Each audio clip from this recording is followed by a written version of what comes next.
మార్కెట్లో పత్తి రైతుల సమస్యలను తెలుసుకునేందుకు మాజీ మంత్రి ఎమ్మెల్యే హరీష్ రావు సందర్శించారు. పత్తి ధరలు, మార్కెట్లో లభ్యమయ్యే సౌకర్యాలు, తూకం సమస్యలు, కొనుగోలు వేగం వంటి అంశాలపై ఆయన రైతులతో విపులంగా మాట్లాడి వారి ఇబ్బందులను వినించారు. ఈ సందర్భంగా ఉమ్మడి వరంగల్ జిల్లా బీఆర్ఎస్ నాయకులు కూడా రైతుల్ని కలిసి సమస్యలను నమోదు చేశారు.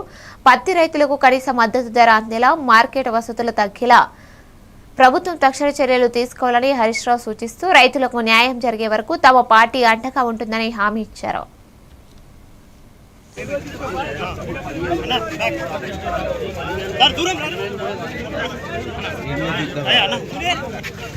మొత్తం పంటలన్నీ కూడా ఇలా చాలా నీళ్ల పాలైపోయినాయి.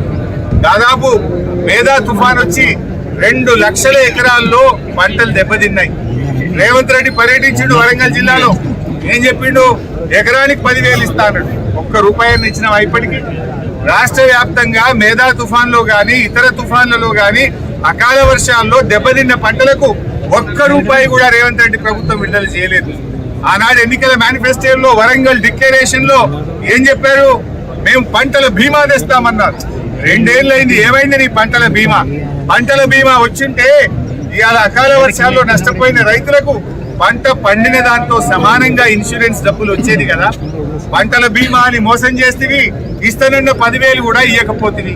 బోనస్ ఎగ్గొట్టివి, రైతు బంధు 2 పంటలకు ఎగ్గొట్టివి, రుణమాఫీ సగం మంది రైతులకు కూడా చేయకపోతుంది. అంతా ఆగమాగం, సగం సగమే. ఏది పురాగా కొనేళ్ళింది లేదు. మాటలు ఘనం, చేతలు శూన్యం.